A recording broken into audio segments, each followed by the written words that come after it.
요한계시록 21장 24절에서 27절까지 우리 같이 함께 시작. 그리하여 구원받은 자들의 민족들이 그 도성 빛 가운데 걷겠으며 땅의 왕들이 그들의 영광과 존귀를 그곳으로 가져오리라. 또 그곳의 성문들을 낮에는 결코 닫지 아니하리니 이는 그곳에 밤이 없음이라. 그들이 민족들의 영광과 존귀를 그곳으로 가져오리라. 무엇이든지 더럽게 하는 것이나 가증한 일을 행하는 자나 거짓말하는 자는 결코 그곳에 들어오지 못할 것이며 다만 어린 양의 생명책에 기록된 자들만이라. 아멘. 요한계시록을 잘 읽다가 보면 이 미래에 우리 하나님께서 우리를 위해서 준비한 이 아름다운 나라가 이런 곳이구나 하고 참 기대가 되는 것이 21장하고 22장이지요. 근데 읽다가 보면은 눈에 딱 걸리는 게 있어요. 그게 27절입니다. 이게 뭐라고 이야기하냐면 무엇이든지 더럽게 하는 자, 가증한 자, 거짓말하는 자, 그것에 들어오지 못할 것이다. 입구에서 거절될 자들을 말씀을 하고 있죠. 그리고 또 다시 22장을 쭉 읽다가 보면 와, 천국은 이런 곳이구나 하고 이렇게 쭉 읽다가 또 딱 걸리는 데가 15절이야. 뭐 딱 성경 보세요. 성경을 보면 이런 말씀이 이렇게 15절부터는 개들과 마술사들과 음행자들과 살인자들과 우상 숭배하는 자들과 누구든지 거짓말을 즐겨하는 자들은 다 바깥에 있으리라. 여기 또 눈에 탁 걸리죠. 이걸 정확하게 해석을 하지 못하면 상당히 문제가 되는 겁니다.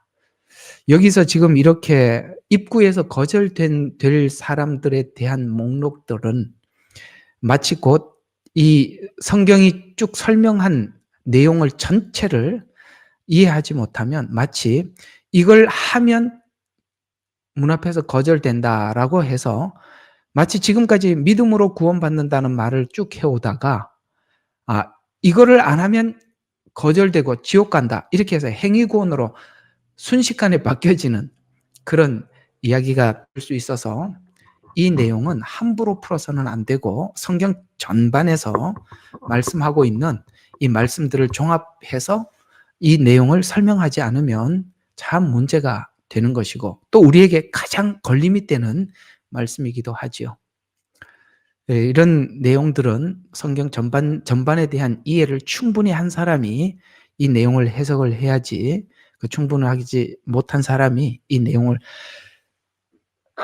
해석하게 되면 큰 문제를 가져올 수 있는 문제이기 때문에 오늘은 여러분들에게 이 내용을 설명하기 전에 여러분 카톡과 텔레그램에 오늘 이 내용을 설명을 합니다라고 미리 그렇게 올렸던 것입니다. 오늘 잘 들어보시면 이 목록에 대한 이야기를 우리가 귀담아 들어야 하고 또 정리해야 되는 말씀이기도 합니다. 잠깐만요. 어디서 좀 이렇게 마이크 소리가 나서 혹시 안 끄신 분이 있는 것 같은데 제가 한번 쭉 살펴보고요.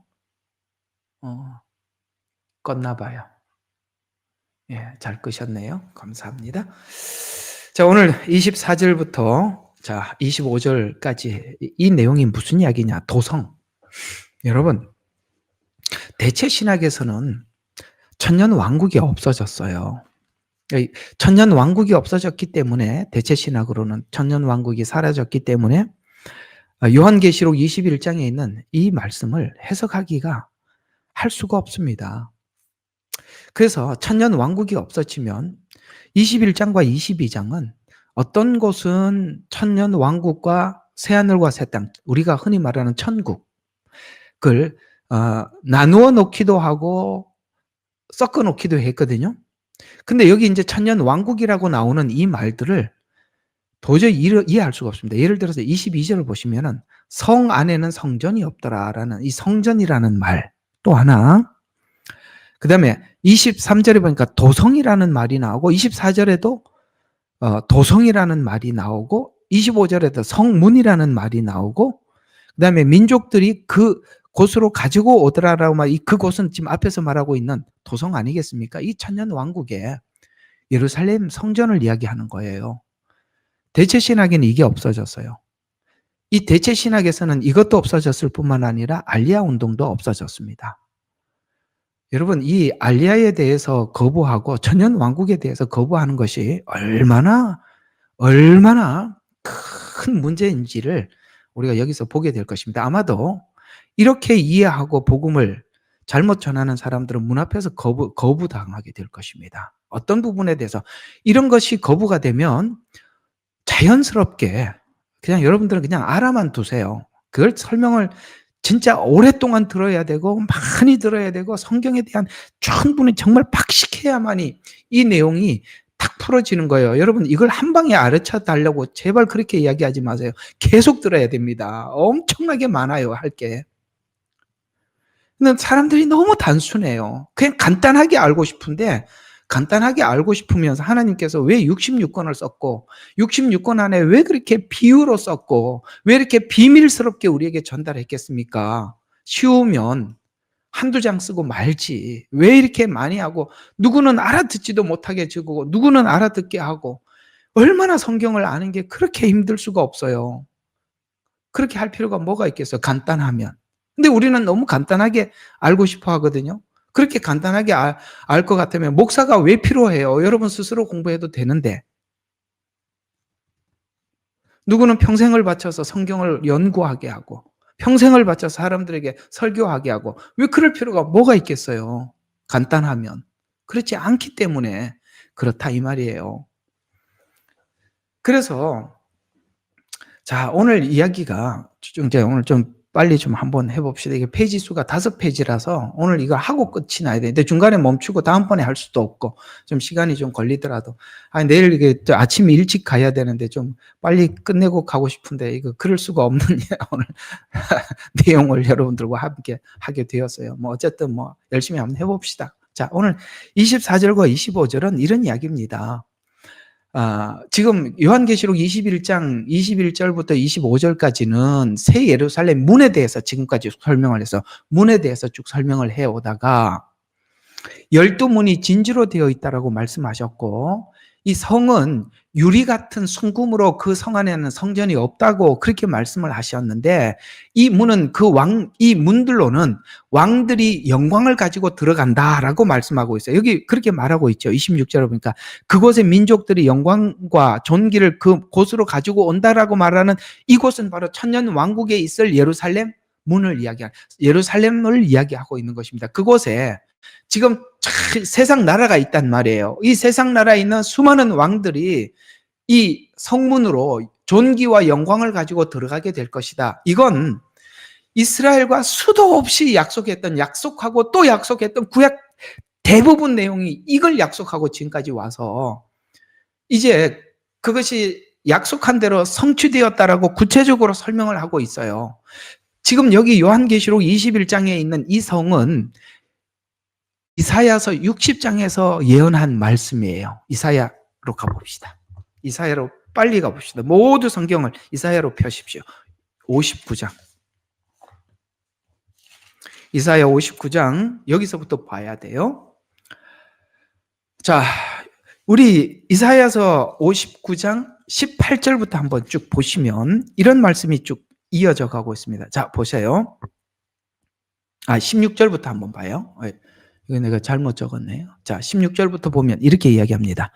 주께서 사람이 없음을 보시고 중보자가 없는 것을 이상히 여기심으로 자기 팔로 자신에게 구원을 가져왔고 자신의 의 곧 그것으로 자신을 지지하였도다. 그는 의의 흉배를 입으시고 구원의 투구를 자기의 머리에 쓰시며 복수의 의복을 입으시고 열심으로 겉옷을 입어. 이게 무슨 말이냐면 지금까지 여러분 이사야서가 몇 장까지 있어요? 66장까지 있죠. 그렇죠. 지금까지는 어떤 설명을 쭉 해왔냐면 하나님이 우리를 구원하신다고 계속 이렇게 이사야가 예언해 오다가 이것을 인간이 죄를 지어서 구원은 해야 되겠는데 이 구원을 할 사람이 없다는 거예요. 아무도 우리 인류를 구원할 사람이 없어서 오늘 그러게 주께서 사람이 없음을 보시고, 아시겠어요? 우리 인간은 인간 중에 누군가가 구원자가 아무도 없다는 거예요. 구원의 필요성을 설명을 하다가 인간 중에는 인간을 구원할 사람이 없다는 것을, 사람이 없음을 보시고 중보자가 없는 것을 이상히 여김으로, 자, 이제는 주님이 우리를 구원하기 위해서 자기 자신이 준비하고 있다는 거예요. 우리를 구원하기 위해서 자기가 준비한다는 거예요. 그 얘기예요. 그래서 자기 팔로 자신들의 구원을 가져왔고, 아시겠습니까? 주님의 팔로 팔이라는 말이 나올 때마다 하나님의 능력을 이야기하는 것입니다. 그분이 우리를 구원하시기 위해서 준비하신대. 뭘로 준비하신다고요? 자신의 그것으로 자기를 지시하였도다. 그래서 흉배를 입고, 그 다음에 투구를 쓰고, 복수의 의복을 입었고, 이거 어디 나오는 이야기죠? 에베소서에 이 투구, 이런 거, 이거 나온 거 그 얘기잖아요? 예수님께서 우리를 구원하시기 위해서 지금 자기 자신을 무장하고 있는 겁니다. 왜요? 육신을 입고 오면, 이 육신을 입었기 때문에 어떻게 합니까? 사단이 시험을 했죠. 구원의 투구를 쓰고 의의 흥배를 입고, 아시겠습니까? 예수님도 무장하고 오셨다는 거예요. 우리를 구원하기 위해서. 지금 예수님께서 우리를 구원하기 위해서 그야말로 이렇게 무장하고 있는 모습을 쫙 보여주고 있습니다. 그러면서 복수의 의복을 입으시고 열심으로 겉옷을 입고, 그 다음에 18절에 보니까 그들의 행실을 따라 그렇게 갚으시되 대적하는 자들에게는 분노로 하시고 그의 원수들에게는 보복하실 것이요 섬들에게도 보복하시래. 무슨 말이에요? 예수님께서 이 땅에 오시는 것은 이제 심판받을 자들을 심판하기 위해서 오시겠다는 얘기예요. 이게 예수님이 오셨을 때 뭐라고 얘기했어요? 나무 뿌리가 도끼에 말을 거꾸로 했네. 도끼가 나무 뿌리 위에 올려져 있으니 열매 맺지 못하는 나무마다 찌고 불에 던지오리라. 여러분, 성경에 나와 있죠? 예수님이 온 것은 불과 성령으로. 불은 뭡니까? 심판. 성령은 뭐죠? 구원. 주님이 오신 것은 오늘 18절에 심판하러 오셨고, 또 19절에는 어떻게 하러 오셔요? 19절은 그리하여 그들은 서쪽으로부터 주를 이름을 두려워할 것이며 주를 경외하는, 주님을 기다리는 사람들에게는 태양이 떠오르는 것으로부터, 태양이 떠오르는 것으로부터 그 영광을 두려워하리라. 이거 말라기에 나왔던 이야기죠. 의의 태양이 떠올라서 외양간에 송아지같이 뛰리라. 구원을 기다린 사람들은 시므온이 주님을 오신 것을 보고, 침례 요한이 예수님 오신 것을 보고 기뻐 맞이한 것처럼, 주님이 오신 것은 세상이 심판받을 자들과 구원받을 자들을 나누기 위해서 오셨다는 거예요. 자신이 무장해서 오신다는. 지금 여러분, 지금 어떤 그림을 연상을 하셔야 돼요. 지금 갑옷을 입고 주님은 지금 각오를 하고 중무장을 하고 오시는 겁니다. 와서 구원받을 자와 심판받을 자를 나누러 오시겠다라고 하면서, 자, 그 영광을 떠올리리라. 원수가 물처럼 올 때에 주의 영이 그것을 대적하여 깃발을 올리리라. 영이 오신다. 예수님께서 오셔서 구원을 완성하시고 성령을 보내주셨죠. 이건 지금 16절부터 19절은 예수님께서 하실 사역을 자세히 설명을 하고 있는 것입니다. 오신다. 아시겠어요? 이 땅에 오신다. 우리를 구원하기 위해서 오신다. 심판받을 자들을 심판하신다. 구원받을 자들을 구원하신다. 그리고 뭘 하신다고요? 구원받을 자들에게 하나님의 영을 부어주신다. 하나님의 영을 부어주셔서 우리는 하나님의 영을 받게 되었고, 이 영을 받은 우리들은 이제는 영원을 향해서 나가는 것입니다. 하나님의 성령이 우리 마음속에 있는 사람들. 그래서 20절에 이어서 계속 이렇게 말씀하고 있습니다. 그분은 어디로 오신다고요? 필연적으로 구속주가 시온에서, 야곱 안에서 허물로 떠난 자들에게 오시리니, 이스라엘에 오신다는 거예요. 이스라엘에. 예? 초림도 이스라엘에 오셨고 심판할 때도 이스라엘로 온단 말이에요. 왜? 이렇게 알리야가 분명히 여기서 수도 없이 이야기했는데, 정말 난 참 너무 이상해. 예? 이게 도대체 성경을 보고 성경을 믿는 건지, 어떻게 알리아 운동을 하는 사람들을 이단이라고 이렇게 얘기를 하는데 그걸 믿고 이단이라고 그렇게 생각하는 난 정말 알 수가 없어요. 계속 봐요. 21절. 나에게는 그것이 그들과 함께한 나의 언약이라. 지금 하나님께서 이스라엘과 했던 언약이래요. 그러면서 주가 말하노라 내 위에 있는 나의 영과 내 입에 둔 내 말들이 내 입에서와 내 씨의 입에서와 내 씨의 입에서 씨의 입에서. 이게 무슨 말입니까? 지금 그건 뭔가 이스라엘에게 계속 전하고 내려왔던 구약에서 계속 하나님이 약속해 왔던 그것 아니냐 이 말이에요. 내 시에 입에서 입으로 예언 계속되었다 이 말이에요. 맞죠? 구약의 예언대로 주님은 이스라엘 땅에 오셨고 마지막 재림 때도 이스라엘에 오실 것이라는 거예요. 그거 수도 없이 예언을 통해서 계속 이어져 왔던 것이다. 이제부터 영원토록 떠나지 아니하리라 주가 말하노라. 와, 주님이 약속한 거 하나님이 이루신다는 거예요. 내가 말했다는 거예요. 하나님이 말을 했다는 거예요. 여러분 그건 믿으시잖아요. 우리는 이거 빼면은 시체에 아무것도 없는 거고 이거 있으면 전부 다 있는 거예요. 주님이 그렇게 말씀하시고 주님이 이루어 가시는 것입니다. 그래서 이제는 천년 왕국이 왔어요. 여러분 그래서 60장 1절은 교회 이야기가 아니라 천년 왕국 이야기라고요. 예? 지금 이 이사야서 60장 1절을 지금까지 계속 교회라고 설명을 해왔단 말이에요. 교회여 일어나라 빛을 비추라 이는 내 빛이 왔고 주의 영광이 내게 솟았습니다. 그 다음에 보라 어두움이 땅을 덮을 것이며 심한 어두움이 내 백성을 덮으리라. 그러나 주가 그 위에 일어날 것이요 그의 영광이 내게 나타 이방인들이 내 빛으로 올 것이요 왕들도 너를 솟아나는 광명으로 오라. 이걸 교회로 설명을 하면 2절에 3절에 그러니까 아니 어디야? 3절에 이방인들이 내 빛으로 올 것이요. 여러분 교회가 이방 가운데 세워졌는데 어떤 이방이 또 여기 온다는 거예요. 말이 안 맞잖아요. 어때요? 60장 1절이 천년 왕국이라는 거 아시겠어요? 교회가 이방에 세워졌는데 이방이 어디로 온다는 거예요 도대체?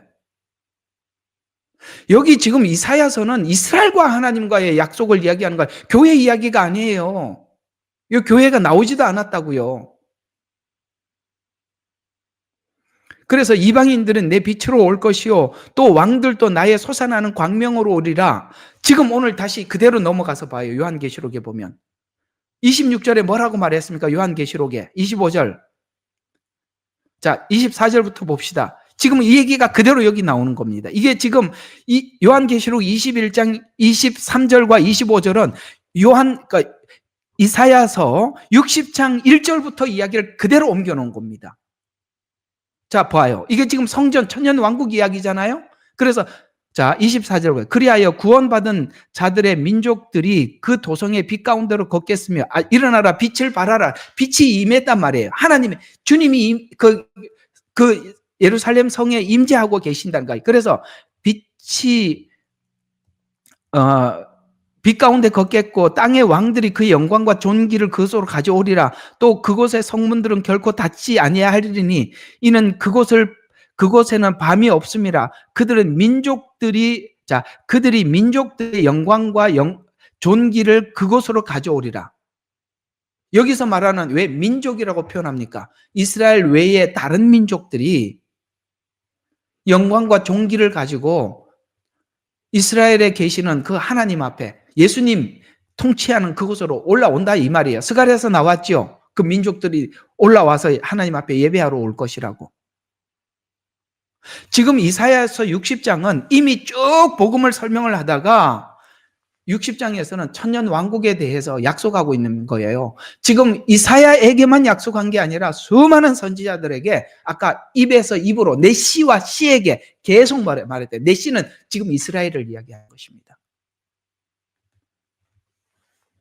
이렇게 선명하게 나와 있는데도 이걸 그게 아니라고 그렇게 이야기를 하는 거예요. 자, 지금 오늘 요한계시록 21장에서 하고 싶은 이야기가 뭐냐면 여러분 있잖아요. 저는 옛날에는 이걸 몰랐는데 지금 마지막 때가 되어서 이 상황이 오니까 왜 양과 염소의 비유를 통해서 이방 민족들을 이렇게 심판할 것인지를 말씀한 걸 이제는 더 열리고 확실해졌어요. 옛날에는 이렇게 아무리 외쳐도 사람들이 그게 그럴까라고 생각을 했겠지만 지금 보니까 양과 염소의 비유를 보니까 이것이 바로 돌감람나무와 참감람나무 이야기며 우리가 마지막 때 얼마나 성경이 대체신학으로 변형되어서 잘못된 복음으로 사람들이 성경을 이해하고 있는지를 너무나도 성경은 이렇게 예고해 두었던 거예요. 예고해 두었던 거란 말이에요. 여러분, 대체신학으로 성경을 해석하는 사람은 무조건 틀린 거예요.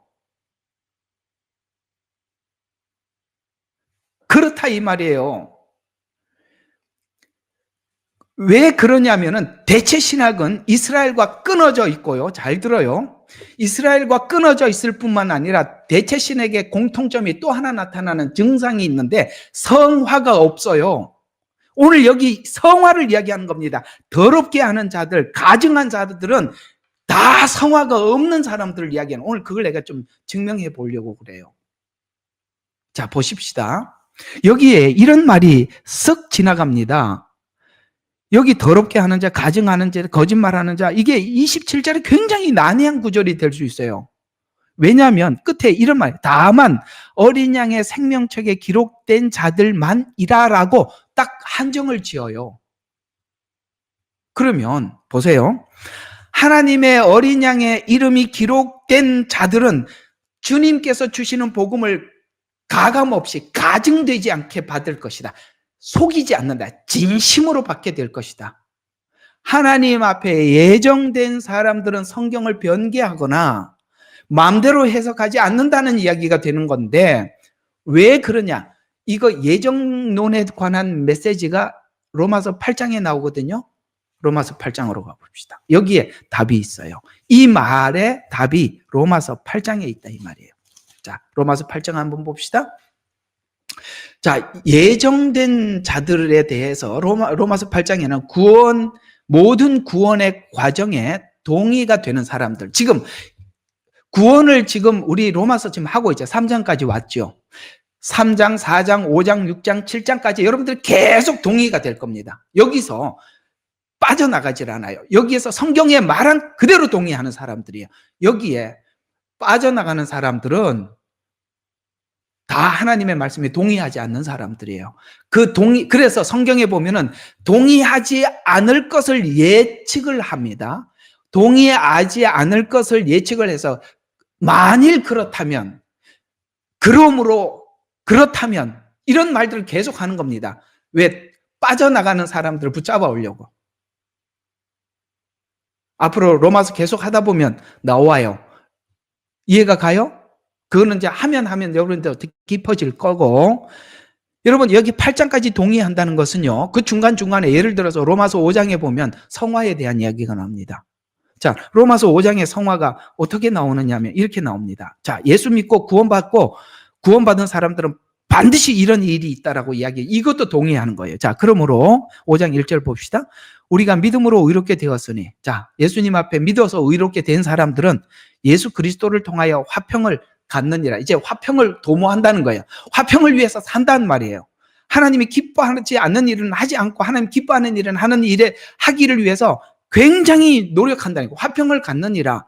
그래서 또 그분으로 인하여서 우리가 서 있는 은혜 안의 믿음으로 나아가며 하나님의 영광의 소망은 뭡니까? 로마서 우리 요한계시록 오늘 여기 이야기했는 천년 왕국과 새하늘과 새 땅을 바라보면서 즐거워한다 이 말이에요. 맞죠?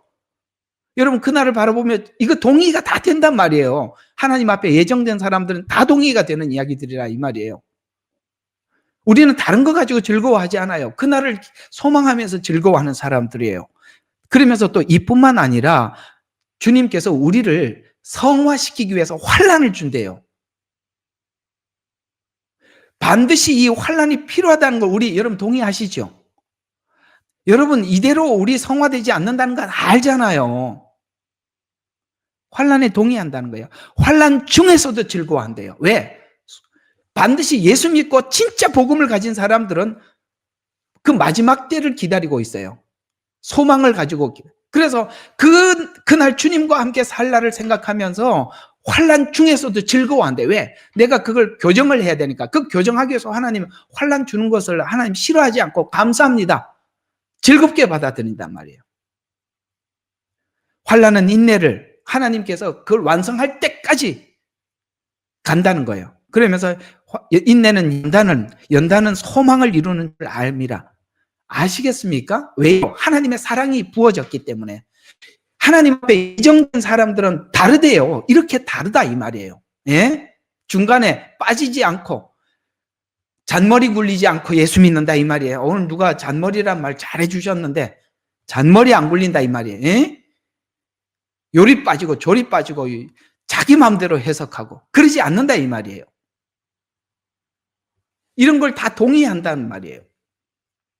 그래서 예정된 사람들은 하나님을 사랑하는 사람들. 오늘 다시 그 로마서 8장으로 아까 이제 8장에서 확인해야 된다고 그랬죠? 28절부터 한번 봐요.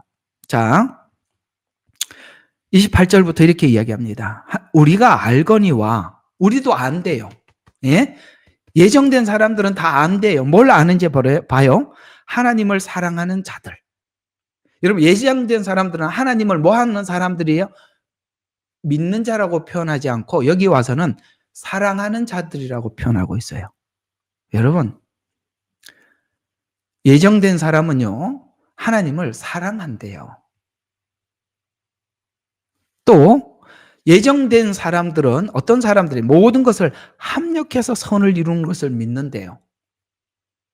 그 합력이 뭐죠? 여러분이 만난 모든 사람들이 어떤 사람들은 여러분들을 환난을 주기 위해서 만나고 그렇죠? 환난을 통해서 우리를 변화시키기 위해서 아프게 만나는 사람들 그것도 다 하나님이 합력해서 선을 이루는 한 과정 안에 있다는 걸 우리가 알고 받아들이죠. 맞죠? 이렇다면 이게 다 동의가 된다 이 말이에요. 아이고 하나님 저 인간 내가 싫어요 떠나가게 해주세요라는 게 아니라 그런 사람들의 지적을 통해서 자기 자신을 가다듬는데요.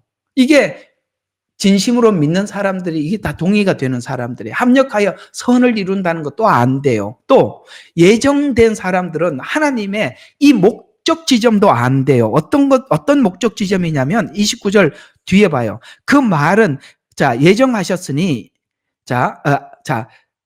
하나님 그분께서 아신 자들을 자기의 아들의 형상과 일치시키려고 예정했다는 것도 안 돼요.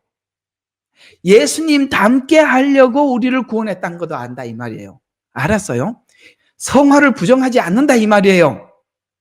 여러분 있잖아요. 구원을 그렇게 외치면서도 한 번 구원은 영원한 구원은 좋아요. 그렇게 외쳤다고 합시다. 그러면 성화를 설명하지 않는 건 가짜다 이 말이에요. 하나님의 그 아들과 형상과 일치시키려고 구원을 하셨다고 말씀하고 있는데 성화에 대해서 이런 방구도 없는 거 가짜 복음이라 이 말이에요. 하나님께서 예정한 사람은 이것도 안다는 거예요. 예수님과 닮게 하려고. 아니 신부와 신랑이 뭔가 좀 닮아야 같이 살 거 아니에요? 전혀 다른 사람끼리 어떻게 같이 살아요? 됐어요? 이해가 가요? 우리가 자꾸 교리적으로 이야기하지 마세요. 진짜로 예수님을 믿고 거듭난 사람들은요 이걸 다 동의한대요. 사랑에 대해서 동의합니다. 합력하여 선을 이룬다는 것도 동의해요. 또 뭐도 동의해요? 예수님 닮게 하기 위해서 하나님께서 우리 인생 속에 개입하셔서 지금 작업 중이라는 것도 동의한대요.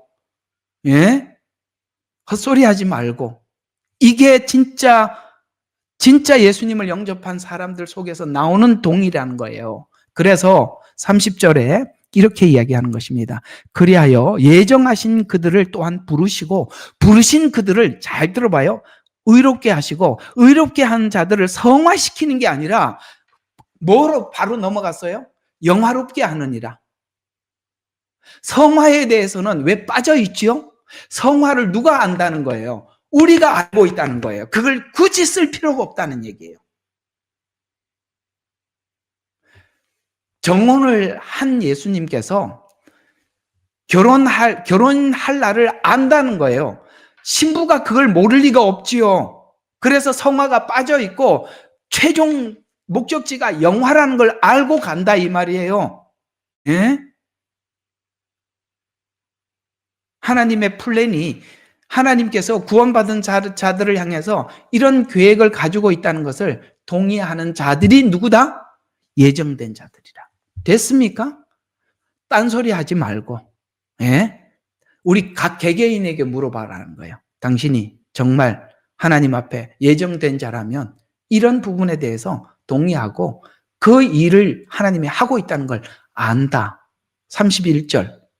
그러면서 우리 믿는 사람들에게, 예정된 사람들이 가지고 있는 담대한 믿음에 관해서 이렇게 성경은 설명해 가고 있습니다. 31절을 보시면 피조물 자체도 썩어짐, 예, 예, 31절 왜 여기 나와요? 그렇다면 이런 일에 대하여 우리가 무슨 말을 하리요? 하나님께서 우리를 위하신다면 누가 우리를 대적하리요? 주님께서 그 일을 위해서 우리를 위해하고 있다는 거예요. 위해주고 있다는 거예요. 아시겠습니까? 예. 그래서 우리가 막 방해하는 세력들에 대해서 우리가 과감하게 믿음으로 물리친다는 거예요. 그 다음에 32절을 보면은 우리가 분명하게 믿고 있는 믿음이 아들을 아끼지 않고 우리 모든 사람을 위하여 내주신 분이 어찌 그 아들과 함께 모든 것을 값없이 성화되기 위해서 필요한 것을 하나님께서 아들을 주셔서 우리를 거룩하게 하기 위해서 이 일을 시작했는데 우리가 거룩하게 되기 위해서 필요한 것들을 하나님이 뭘 안 주겠냐 이 말이에요. 여러분 거기에 대해서 믿음이 확고하다는 거예요. 예? 예정된 사람들은. 그래서 33절이니까 하나님께서 택하신 자들을 예정한 사람들을 누가 혐의를 씌우려 의롭게 하시는 일은 하나님이시다. 이걸 확고하게 믿고 우리가 거룩해지고 흠없게. 그래서 여기 로마서 8장에서 설명한 이 말을 에베소서 1장에 간략하게 이렇게 싹 지나갑니다. 모든 성경이 그렇게 우리에게 성경을 구원을 설명해 주고 있어요. 에베소서 1장 3절과 4절만 봅시다. 4절과 6절만 보겠습니다. 하나님께서 세상의 기초를 놓으신 이전에 창조 이전을 이야기하는 것입니다. 우리를 사랑하시는 그분 안에서 뭘 한다고요? 거룩하고 흠없게 하시려고 그분 안에서 우리를 택하여, 오늘 여기 로마서 8장으로 표현하자면 예정했다 이 말이에요. 근데 예정을 뭘 위해서 예정하셨다고요? 거룩하고 흠없게 하시려고. 아까 여기서는 뭐라고 말씀하셨죠? 그 아들의 형상을 본받게 하려고. 똑같은 이야기입니다. 여러분 구원에 성화가 빠져 있다고요? 그게 가짜예요. 그 사람들이 오늘 여기 가증한 사람들이요, 더럽게 하는 자들이요, 거짓말하는 자라고 지적하고 있는 것입니다. 여러분 이단이 뭐지요? 이단은 우리 기성교회 이단 분별하고 선별하고 이러는 데서 이단을, 그 사람들이 이단이라고 분별해 놓으면 하나님께서 마지막 때 그 이단 분별소에서 분별을 했으니까 너 이단이니까 오지 마라. 너는 이단 아니다. 여러분 우리가 만든 이단과 하나님이 분별하는 이단이 같나요? 속지 마세요. 우리가 이단이라고 분별해 놓으면 하나님도 이단이라고 분별해야 됩니까? 이단이라는 말이 얼마나 무서운 이야기인지 아세요? 이단이라는 말은 한자예요. 달을 끝단이라는 거예요. 놀랍게도 여러분 이 요한계시록 21장 27절에 문 앞에서 거절당하는 사람들입니다. 이게 이단이에요. 달을 끝단 끝에 가서 거절당한다 이 말이에요. 지금 거절당하는 게 아니라 끝에 가서 거절을 당하는 그 문 앞에서 뒤돌아가. 아시겠습니까? 들어오지 못하리라. 무섭지요? 근데 여기에 들어오지 못하는 사람들을 사실은 오늘 여기 본문대로 표현하자면 성화를 거부하는 것은 사실은 칭의가 되지 않았다는 증거입니다. 맞죠? 성화에 대해서 관심이 없고 성화에 대해서 요리조리 마음대로 성경을 해석해 가면서 성화에 대해서 거부한다는 것은 칭의에 대해서 거듭남 자체가 안 된 사람들이에요. 지금까지 거짓말해온 겁니다. 가증한 사람들입니다. 성경대로 더러운 사람들이라는 이 말이에요. 자, 그래서 오늘 그대로 다시 26절을 한번 보시면 생명책에 기록된 자들만 들어갈 수 있는 곳이다라고 말씀을 하셨는데, 성경에는 이 생명책에 기록된 사람들에 대해서 몇 군데 우리에게 소스를 주는 데가 있어요. 그게 빌립보서 4장 3절에 보면 바울은 복음에 함께 수고한 동역자들의 이름이 생명책에 있다고 언급합니다. 여러분, 우리가 복음을 전한다는 것은 내 안에 주님이 계시지 않거나 이 복음을 듣지 못하면 지옥 간다는 사실에 대해서 가슴 아픈 마음이 있거나, 아시겠어요?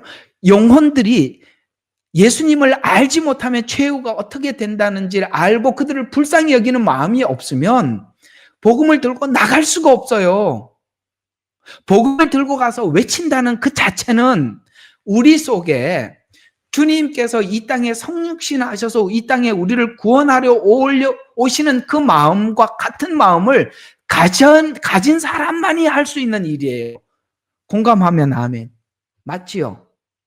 예, 그렇습니다. 저도 그렇습니다. 저도 예수님을 만나고 보니 이 복음을 전하는 일에 부담이 돼서 견딜 수가 없습니다. 그래서 제가 선교사로 하나님 앞에 헌신하기로 결정을 했어요. 그래서 지금까지 그 길을 걷습니다. 우리가 복음을 알고 나면 복음을 알지 못해서 하나님 앞에 심판받을 자들을 우리가 불쌍히 여길 수밖에 없어요. 그렇죠? 그래서 오늘 여기 바울이 그 얘기하는 거예요. 바울은 복음에 함께 수고한 동역자들은 하나님의 이름에 생명책에 이름이 기록되어 있다라고 말하는 겁니다. 주님도 그렇게 말씀하셨어. 나를 위해서 부모와 친척과 아비집을 떠나서 나와 함께 하는 사람들은 천국에 들어가지 못할 자가 아무도 없다는 말은 복음을 전했기 때문에 천국에 데리고 간다는 얘기가 아니라 복음을 받은 사람들이 그렇게 반응할 수밖에 없다는 거예요. 맞죠? 여러분, 우리가 예수 믿고 난 뒤에 여러분 부모와 가족과 형제들이 하나님 앞에 마지막 심판받을 것에 대해서 아무렇지도 않을 사람이 여기 누가 있냐 이 말이에요. 오늘 여기 빌립보서 4장 3절의 말을 아시겠습니까? 복음을 전한다는 것은 그런 마음이 우리 마음속에 불타오른다는 것입니다. 또 요한계시록 3장 5절에 보면 이기는 자는 이와 같이 흰옷을 입을 것이요 내가 그 이름을 생명책에서 결코 지우지 아니하리라. 여러분, 우리가 하나님 앞에 너 이걸 이겨야 한다라고 말씀하셨을 때 우리가 그걸 극복하고 해결해야 된다는 걸 우리가 안다면, 여러분, 이게 하나님께서 우리에게 주신 그 꼭 필연적으로 하고 넘어가야 된다는 이런 우리의 어떤 죄악을 하나님께서 넘어가야 한다고 말씀하셨을 때 그것을 싸우지 않을 사람이 누가 있냐 이 말이에요.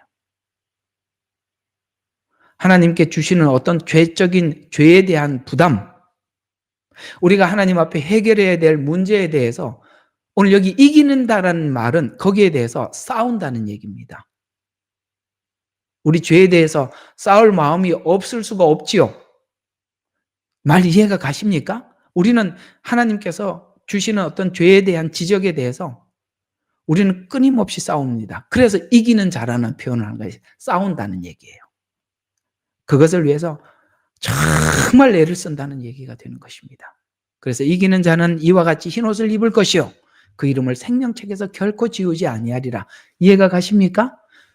거듭난 사람은 복음 믿지 않는 사람들의 영혼에 대한 부담, 자기 자신의 죄에 대한 해결을 위한, 자기 자신의 죄의 문제의 해결을 위한 부담, 이걸 안 가질 수가 없다는 겁니다. 만약에 그걸 갖지 않는다면 가증한 사람입니다. 여기 표현한 대로 거짓말하는, 자기 자신을 속이는 자입니다. 아시겠습니까? 이게 무슨 뜻인지?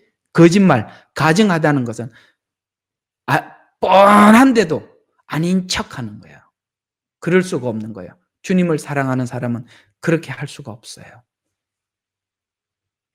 또 요한복음 1장 12절 영접하는 자 곧 그 이름을 믿는 자들에게는 하나님의 자녀가 되는 권세를 주었다라고 말씀해요. 믿는 자, 영접했다. 영접했다는 것은 주님을 내 마음속에 모셔들였다는 거예요. 여러분 여기 믿는 자라는 말로만 지나가지 않고 영접이라는 말을 했다는 걸 아셔야 됩니다. 영접했다는 것은 내 마음 중심에 모셔들였다라는 뜻입니다. 자, 그 다음에 27절 21장부터 22장은 마지막 성도들이 얻을 영광을 말씀하다가 20장에 사단의 멸망과 백보자 심판을 통해서 모든 심판이 끝난 것 같이 말씀을 이어가다가 갑자기 그 성에 들어가지 못할 자들을 21장과 22장에서 밝히면서 최종적으로 들어가지 못할 성향과 목록을 기록하고 있는데 여기서 이 목록을 통해서 우리는 우리 스스로를 돌아보고 정말 점검해야 돼요. 아까 말씀드린 것처럼 이단이 뭐라고요? 달을 이 끝단이라고요. 끝에 가서 마지막에 가서 아니구나. 정말 심각한 거지요? 그렇죠? 그걸 보면 이런 이야기가 되는 것입니다. 이것이 절대 행위구원이라는 얘기가 아닙니다. 이 행위구원으로 설명하는 분은 성경이 설명하는 게 뭔지 아무것도 모르는 사람입니다.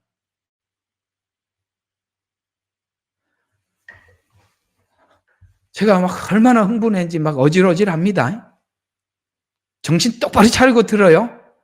너무 열불이 나서 하도 엉터리고 듣는 여러분들도 너무 답답해서 하는 소리예요. 아무것도 모르니까 거짓말 안 하면 천국 가지요. 그러면 믿어야 천국 간다는 말하고 완전히 충돌하잖아요. 그 말이 아니라 이 말이에요. 성경은 최종적인 이야기예요. 최종적. 자, 그러면 이게 무슨 말인지 한번 봅시다. 이 본문은 행위구원과 같은 느낌을 받을 수 있겠지만 믿음으로 의롭게 된 자들이 맺을 수 없는 열매들이에요. 앞에 예정된 자들이 이해하는 복음과 전혀 다르게 예정되지 못한 자들은 성화에 동참하지 않고 하지도 못하는 겁니다. 이해가 갑니까?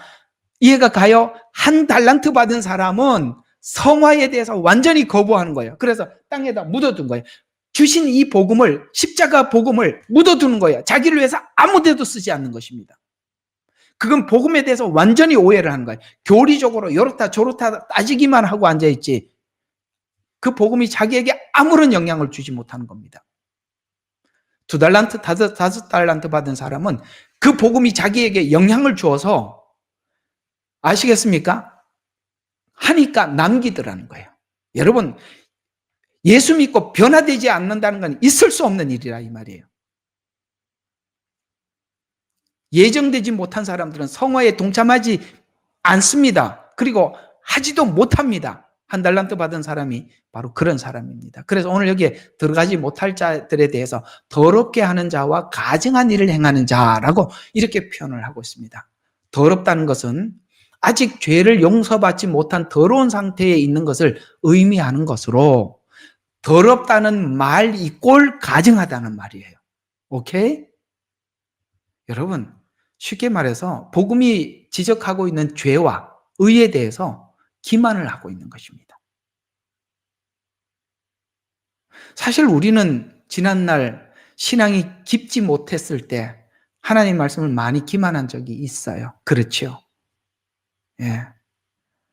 그거 분명히 하나님 앞에 죄라는 걸 뻔히 아는데도 막 아니라고 요렇게 우기고 저렇게 우기고 요렇게 설득하고 저렇게 했다 이 말이야. 그게 오늘 이 더럽다 가증하다 같은 말이라 이 말이에요. 아시겠습니까? 이런 복음을 듣고도 거룩하고 흠없게 하시려고 우리를 구원했다고 하는데 거기에 대해서 이런 방구도 없고 부담도 없다면 그 사람은 아무런 하나님과 감각이 없고 아무 관계가 없는 사람이에요.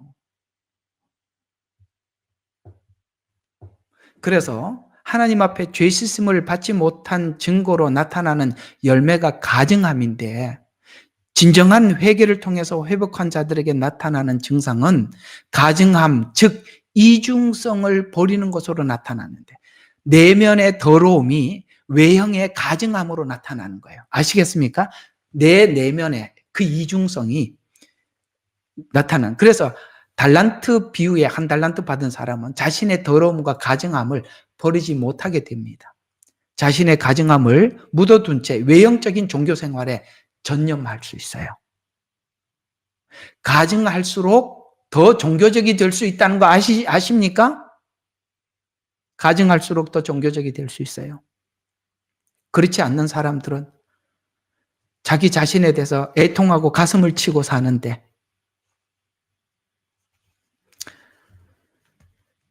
그래서 우리는 참 종교적으로 열심인 사람들이 참 이상하다는 걸 참 오늘 이런 차원에서 생각해 볼 필요가 있는 것입니다.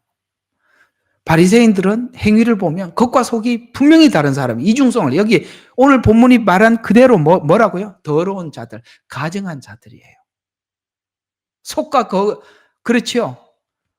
겉은 회칠한 무덤과 같다. 속은 썩은 시체가 있는데 겉은 회가 칠해져서 깨끗해 보이는데 속은 죽어 있다 이 말이에요. 이중성을 이야기하는 것입니다. 종교생활, 오늘날 우리 신앙생활하는 우리들이 오늘 이 바리새인들과 같이 가증할 수 있다는 거, 가증하다는 것은 우리가 하나님 앞에 진심이어야 해요. 속이는 게 없어야 되는 거예요. 갈라디아서 5장 19절과 21절을 통해서 우리의 가증함을 하나님이 다 보여줬다고 이야기하고 있어요. 여기에 이 목록에 우리는 이 목록에 걸리는 어떤 문제들을 향해서 우리는 정말 몸부림을 치고 있는데 이걸 아닌 척하는 사람들이 더러운 자들이요, 가증한 자들이라고 오늘 이 목록들을 쭉 설명을 해요. 얼마나 하나님 친절하십니까? 이걸 목록을 이렇게 잘 설명해 줬잖아요. 이렇게 말합니다. 육체의 일은 분명하니 곧 음행, 더러운 것, 호색, 우상숭배, 마술, 원수 맺는 것, 다툼, 질투, 분노, 투쟁, 분열, 이단, 시기, 살인, 술취함, 흥청거림. 이러한 사람들은 하나님 나라를 상속받지 못할 것이요, 오늘 더럽게 하는 자, 가증하는 자, 거짓말하는 자, 그곳에 들어오지 못하리라. 같은 말이잖아요. 그 나라 상속받지 못한다? 그 앞에서 거절된다. 같은 이야기잖아요. 여러분, 이 목록들이 우리가 없는 게 아니에요. 우리 모두 다 있어요. 그러나 가증한 자들은 이 목록들을 애써 외면하고 진심으로 하나님을 사랑하는 사람들은 이것 때문에 우리는 너무나도 매일매일 하나님 앞에 가슴을 찢는 생활을 하고 있는 거예요. 회개하고 또 보니까 또 그게 남아있어서 하나님 앞에 몸부림치고 이런 일들이 반복되더라. 그래서 오늘 하나님은 이런 목록들을 보면서 우리 스스로 진단하라고, 분명하다고 이렇게 얘기하면서 거부할 수 없이 분명하다고 목록들을 말해주고 있는 거예요. 하나님 얼마나 친절하게 말씀해 주셨어요.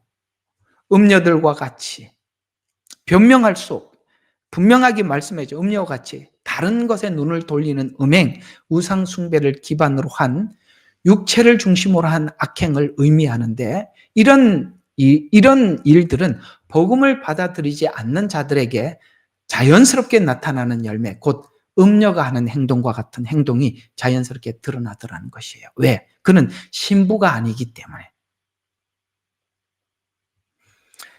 이 내용과 같은 다른 성경에도 동일하게 나타나는 열매라. 갈라디아서 5장에도 말씀하셨지만은 에베소서 5장에도 보면 5장 5절에 너희도 이것을 정령이 알거니와 음행하는 자들과 더러운 자들과 탐하는 자, 여기도 똑같은 이야기죠.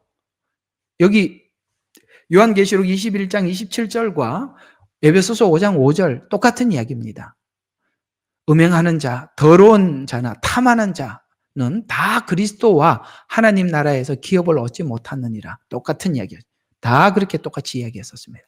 음행, 더러움, 이익을 탐하는 욕심, 우상 숭배는 복음이 없는 자들에게 자연스럽게, 우리 자연인들에게 나타나는 자연스러운 열매다. 이렇게 말씀하고 있는 겁니다. 하나님의 영이 없는 사람들에게 나타나는 자연스러운 열매다. 복음의 열매에는 거룩함과 화평함이 자연스럽게 따라나는 열매라고 합니다.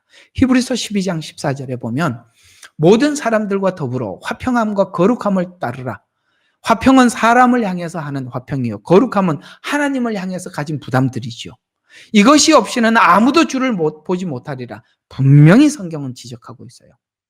거룩함은 하나님과 하나된 증거며, 하나님과 하나된 증거로는 이웃과 화평이 영적 순결의 열매로 나타나는 것이다. 하나님과 맺어져 있으면 이웃과의 화평이 열매로 나타나는 것이 자연스러운 열매라니까. 자연스러운. 또 거짓말하는 자가 묶여 있어요. 이런 사람들은 거짓말을 하는 사람이라고 말씀하고 있어요. 어떻게 거짓말을 하는지 보십시다. 이렇게 거짓말하는 거예요. 우리가 일상에 거짓말을 한다는 말이 아니라, 거짓말하는 자는 진리를 왜곡하고 거짓을 말하는 사람을 말하는데, 놀랍게도 성경은 거짓말이 바깥에 사람에게 하는 것이 아니라 거짓말을 성경 안에서 이루어진대요.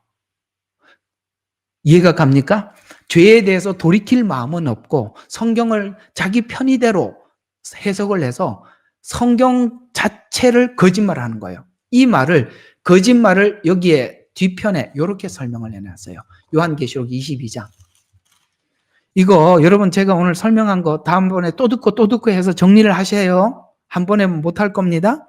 자, 22장 18절과 19절에 우리가 성경에 대해서 이렇게 거짓말을 한답니다. 22장 18절, 내가 이 책의 예언의 말씀들을 듣는 각 사람에게 증거한대. 우리들에게 이렇게 증거한대요. 누구든지 이것들에 더하면 하나님께서 이 책에서 기록된 재앙을 그에게 더하실 것이요. 여러분, 거짓말하는 사람들은 성경을 더해서 거짓말을 하는 거예요. 아시겠습니까? 자기 편의대로 성경을 해석한다 이 말입니다. 또 누구든지 이 책의 20절, 누구든지 이 책의 말씀들을 삭제하면 하나님께서 생명의 책과 거룩한 도성과, 아까 이 앞에서 거부돼 있죠. 도성과 이 책에 기록된 것에서 그의 부분을 제하여 버리시리라. 아시겠습니까? 뭘 거짓말하고 뭘 가증스럽게 여겼냐면은, 하나님을 믿는다라고 하면서 여기까지 왔는데 전부 다 자기 마음대로 짜집기 해서 믿는 거야. 아까 오늘 누가 참 말 잘해줬는데 정말 잔대가리 굴면서 예수 믿는 거예요. 예?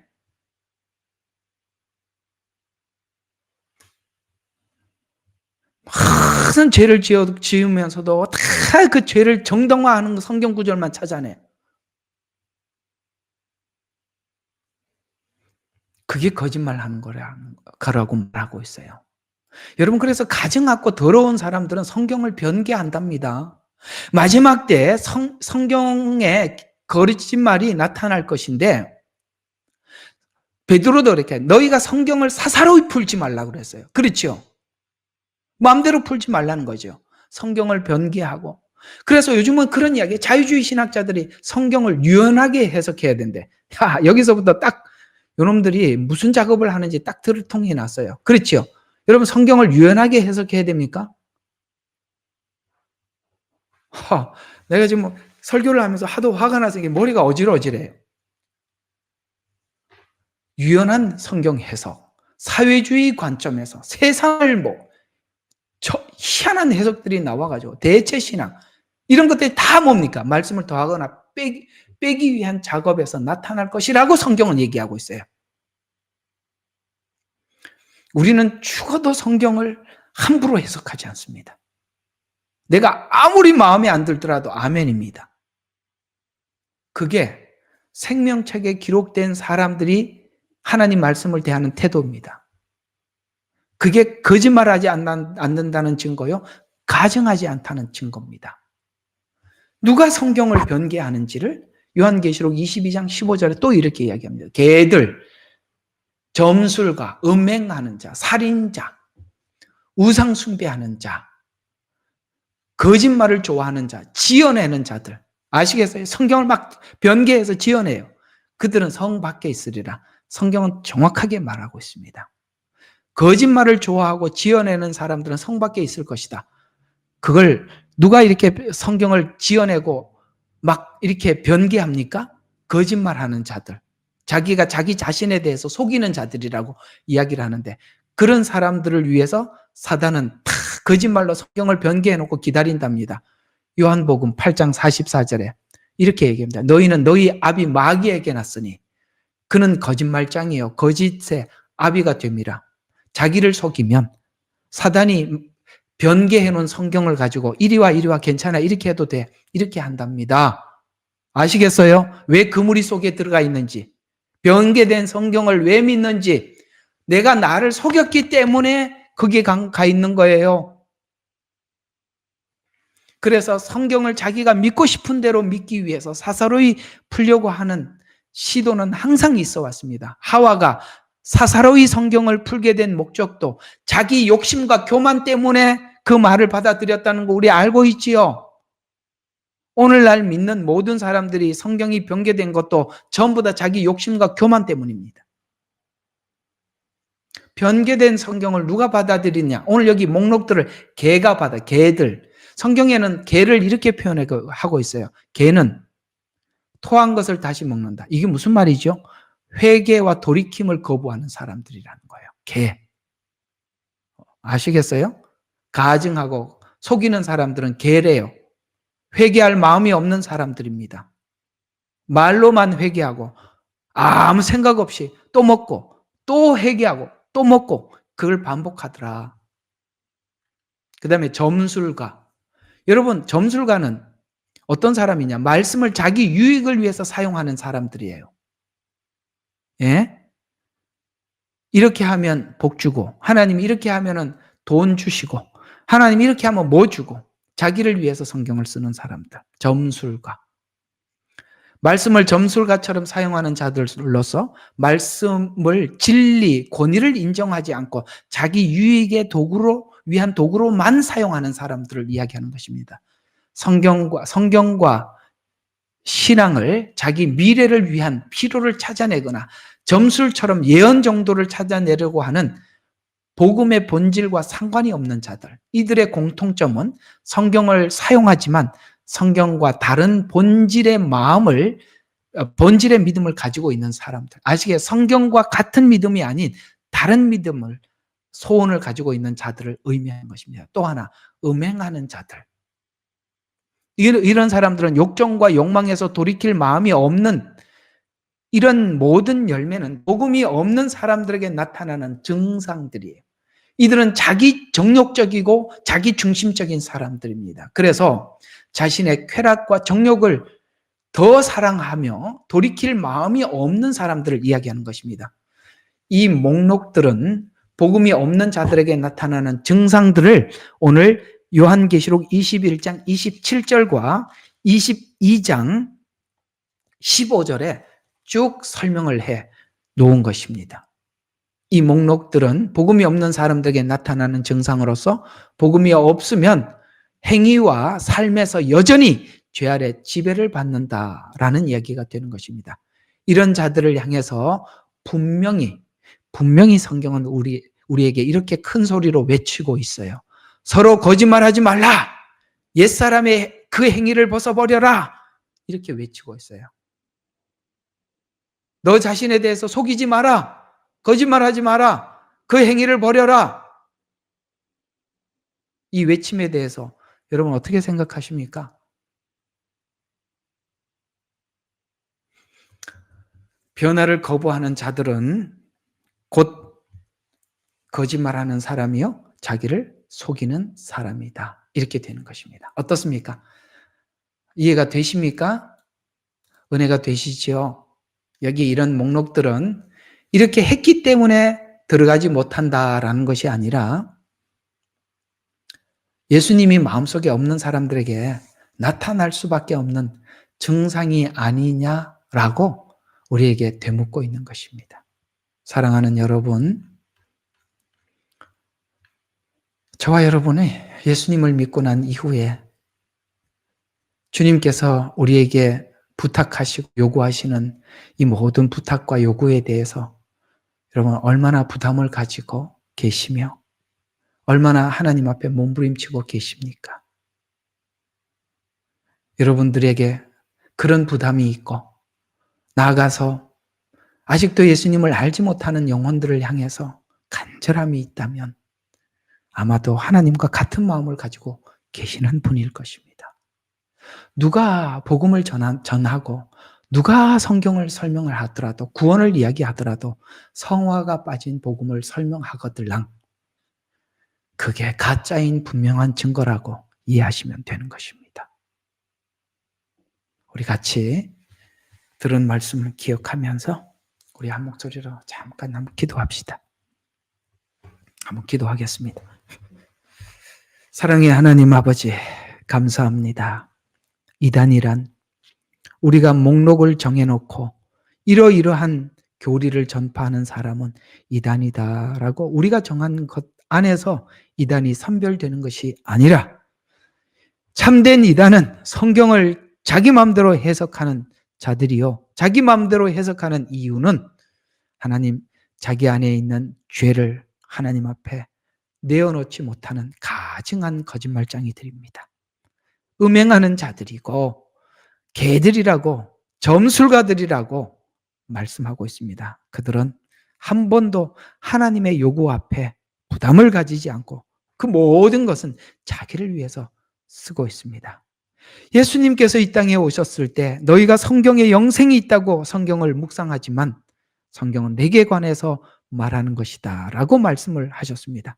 그들이 성경을 통해서 영생만 찾으려고 했기에 예수님이 와도 아무도 알아보지 못했듯이 성경을 자기를 위해서 쓴다면, 구원을 위해서만 성경을 보고 있다면 예수님이 다시 오실 예수님을 보지 못하게 될 것입니다. 주님, 성경 속에 우리에게 참 많은 교훈을 주고 있음을 기억하게 도와주시옵소서. 하나님 앞에 예정된 자들은 하나님을 사랑하는 자들이요, 합력하여 선을 이루시는 하나님을 믿고 받아들이는 자임을 성경은 말씀하고 있음에 하나님 우리가 인정하게 하옵소서. 감사합니다. 문 앞에서 거절당하는 자 아무도 없게 도와주시옵소서. 우리를 권하신 예수 그리스도의 이름으로 기도드렸습니다. 아멘.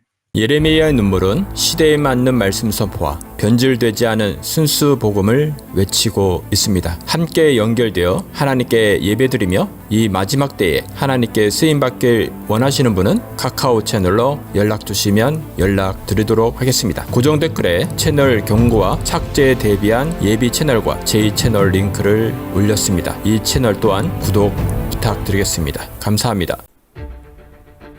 우리는 역사상 가장 중요한 시점을 지나고 있습니다. 하나님께서는 하나님의 일을 하시기 전에 사람을 준비시키셨음을 우리가 알고 있습니다. 하나님 말씀은 마지막 때에 대추수, 대부흥의 때가 있다고 분명히 예언하고 있습니다. 아멘. 하나님의 말씀이 그대로 성취될 것을 믿습니다. 예레미야 눈물은 잠자는 교회와 영혼을 깨우기 위해 노력하고 있습니다. 이 가슴 뛰는 일에 함께 하길 원하시는 분은 카카오 채널로 연락 주시기 바랍니다. 당신은 위대한 하나님의 사람입니다.